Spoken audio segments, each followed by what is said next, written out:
अखण्डमण्डलाकारं व्याप्तं येन चराचरं तत्पदं दर्शितं येन तस्मै श्रीगुरवे नमः। तस्मै श्रीगुरवे नमः। तस्मै श्रीगुरवे नमः। प्रिय विद्यार्थियों, आज हम पंचम उल्लास का अध्ययन करेंगे। चतुर्थ उल्लास में हम काव्य के प्रथम भेद ध्वनि काव्य का उत्तम काव्य का अध्ययन किया था, जिसके अनेकानेक भेद थे जो हम देख चुके हैं। आज हम द्वितीय भेद गुणीभूत व्यंग्य काव्य, जिसको मध्यम काव्य भी कहा जाता है, उसके भेदों पर चर्चा करेंगे। अगूढ़म अपरस्यांगम वाच्य सिद्ध्यंगम अस्फुटम संदिग्ध तुल्य प्राधान्ये काकवाक्षिप्तम असुंदरम व्यंग्यम एवं गुणीभूत व्यंग्यस्य अष्टौ भिदाः स्मृताः। गुणीभूत व्यंग्यस्य, इस गुणीभूत व्यंग्य के अष्टौ भिदाः, 8 प्रकार के भेद स्मृताः कहे गए हैं, बतलाए गए हैं। कौन कौन से? पहला है अगूढ़म, यानी जो अगूढ़ हो। दूसरा अपरस्यांगम, इतर का अंग, अर्थात किसी दूसरे का अंग हो। ये कैसे आगे स्पष्ट होगा उदाहरणों में। वाच्य सिद्ध्यंगम, वाच्य सिद्धि का अंग हो। चौथा अस्फुटम, जहां पर स्पष्ट रूप से व्यंग्य न हो, अस्पष्ट हो। संदिग्ध तुल्य प्राधान्य, ये देखिए 2 है, एक होगा संदिग्ध प्राधान्य, दूसरा है तुल्य प्राधान्य। 5वां भेद हुआ संदिग्ध प्राधान्य का, 6ठा भेद हुआ तुल्य प्राधान्य का। काकु आक्षिप्तम, 7वां है काकु से आक्षिप्त। काकु से आक्षिप्त से क्या तात्पर्य? काकु अर्थात हमारी ध्वनि, उस ध्वनि के द्वारा भी कई बार हम व्यंग्यार्थ की पहचान कर लेते हैं कि कोई व्यक्ति लेट आया या कोई भी बात में हम लोग जो एक ध्वनि का अलग प्रकार से उच्चारण, ओहो क्या बात। बस जो किसी ने कोई नया वस्त्र पहना है ना, बिना किसी प्रयोजन से किसी ने कोई नया वस्त्र पहना या नई ड्रेस खरीदी, तो हम कुछ नहीं कहते हैं, केवल एक अलग प्रकार की ध्वनि निकालते हैं, ओहो। ये जो ओहो है, यही काकू कहलाती है। इसी के द्वारा आक्षिप्त व्यंग्य। और अंतिम है इस असुंदरम, जो असुंदर हो।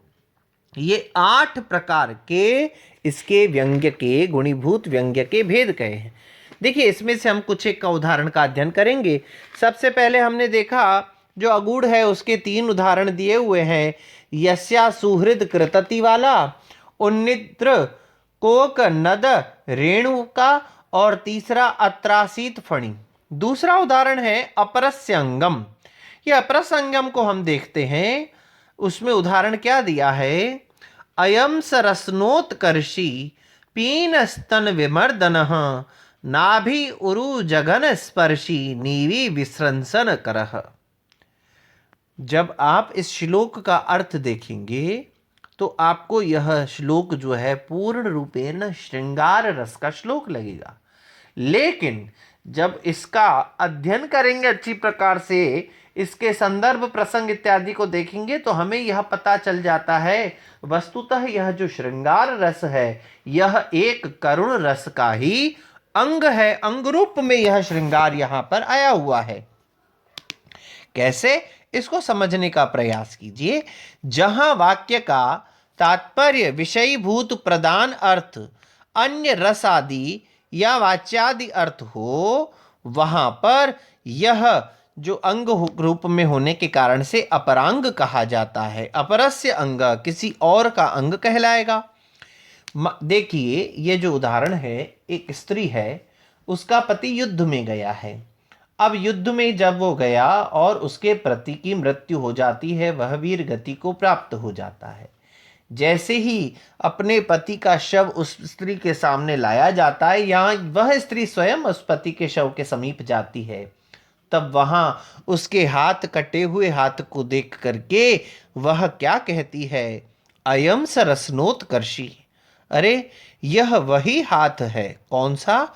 रश्नोत्कर्षी, जो मेरी करधनी को खींचने वाला था। पीनस्तन विमर्दन, जो मेरे भारी वक्षस्थलों का मर्दन करने वाला था।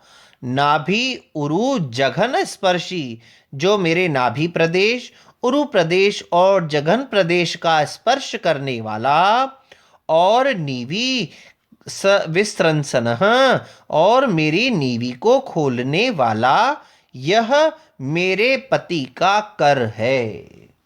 देखिए, जब आप इसको सुनते हैं तो आपको श्रृंगार रस का यहाँ आभास हो रहा है। वस्तुतः यह श्रृंगार जो है उस करुण के रस के ही अंगभूत में यहाँ पर आ रहा है, इसीलिए यह अपरांग कहा जाएगा, किसी और अंग से युक्त कहा जाएगा। यद्यपि यह श्रृंगार है, लेकिन यह श्रृंगार भी जो है वह किसका अंग है? करुण रस का अंग कहा गया है। इसके बाद में एक चौथा उदाहरण है, चौथा है अस्फुट। अस्फुट का उदाहरण क्या है? अदृष्टे दर्शनोत्कंठा, दृष्टे विच्छेद भीरुता, ना दृष्टेन न दृष्टेन भवता लभ्यते सुखम। यहाँ पर एक नायिका अपने नायक से क्या कहती है? अदृष्टे दर्शनोत्कंठा है। अदृष्टे, जब आप दिखाई नहीं देते, आपका दर्शन नहीं होता है, तब आपके दर्शनों की उत्कंठा होती है। और दृष्टे विच्छेद भीरुता, और जब मैं आपका दर्शन कर लेती हूँ, जब आपको देखती हूँ, तब आपसे विच्छेद विरह होने का मुझे भय होता है।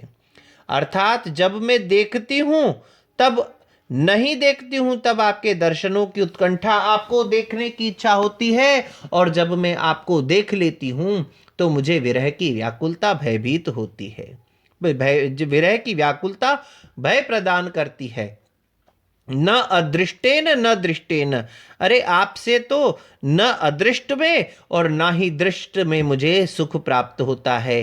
अर्थात न तुम्हारा दर्शन करने पर मुझे सुख प्राप्त हो रहा है, और ना ही तुम्हारे अदर्शन में मुझे सुख प्राप्त हो रहा है। तो यहाँ जो यह व्यंग्यार्थ है, इसको समझना सहृदयों के लिए भी थोड़ा सा अस्पष्ट है, इसीलिए इसे अस्फुट कहा जाता है। ध्यान दीजिएगा, हिंदी सिनेमा में एक बड़ा अच्छा सुंदर सा गीत भी इसी भाव को स्पष्ट करता हुआ कहता है, मिलो न तुम तो हम घबराएं, और मिलो तो आंख चुराएं। है, मिलो न तुम, जब नहीं मिलते हो तो हम घबरा जाते हैं, और मिलने पर तुम्हारे से आंखें चुराने लगते हैं। अगर तुम नहीं दिख रहे हो तो तुम्हारे दर्शनों की उत्कंठा हो रही, अर्थात मैं परेशान हूं, और जब तुम्हें देख भी लेती हूं तो भी मैं परेशान हूं। तो तुम्हारे से दर्शन होने पर या दर्शन न होने पर, दोनों ही परिस्थितियों में मुझे सुख की प्राप्ति नहीं हो रही है। अभी देखिए, हमने काकु आक्षिप्त को देखा। इस काकु आक्षिप्त का एक उदाहरण हम अभी देखेंगे। क्या है? मैंने आपको स्पष्ट किया था काकू से क्या तात्पर्य है, एक अलग प्रकार की ध्वनि।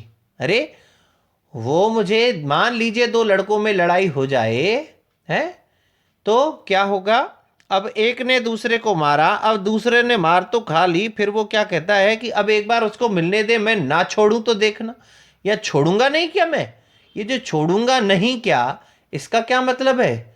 इस बार मिलने दो उसको, अब बताऊंगा मैं क्या हूं। अब बताऊंगा क्या हूं से क्या तात्पर्य? यहां जो ये विशेष प्रकार की है, काकू है, यानी अब उनको समझ में आएगा कि मैं क्या हूं।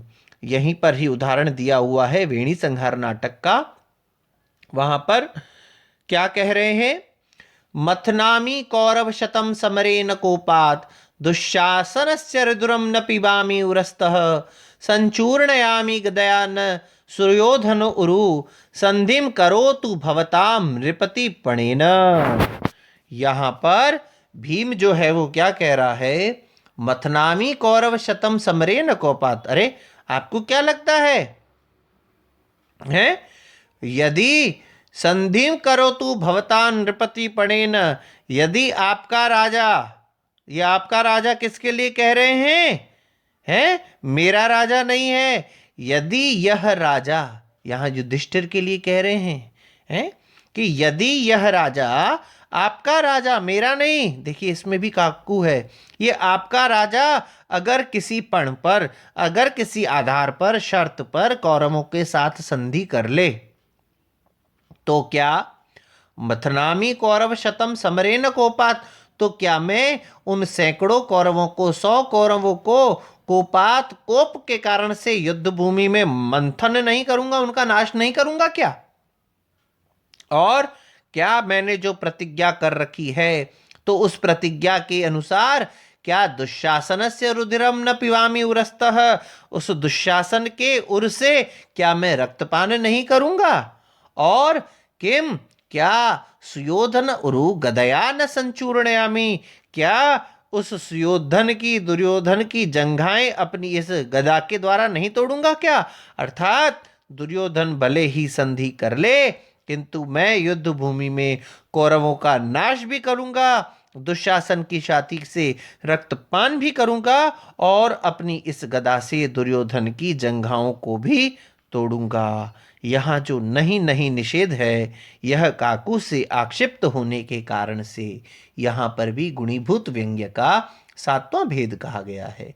इस प्रकार से हमने अगूढ़, अपरस्यांग, वाच्य सिद्धि अंग, अस्फुट, संदिग्ध प्राधान्य, तुल्य प्राधान्य, काकू आक्षिप्त और असुंदर, इन 8 वेदों में से अपरस्यांग, अस्फुट और काकू आक्षिप्त, इस 3 प्रकार के गुणीभूत व्यंग्य का अध्ययन किया।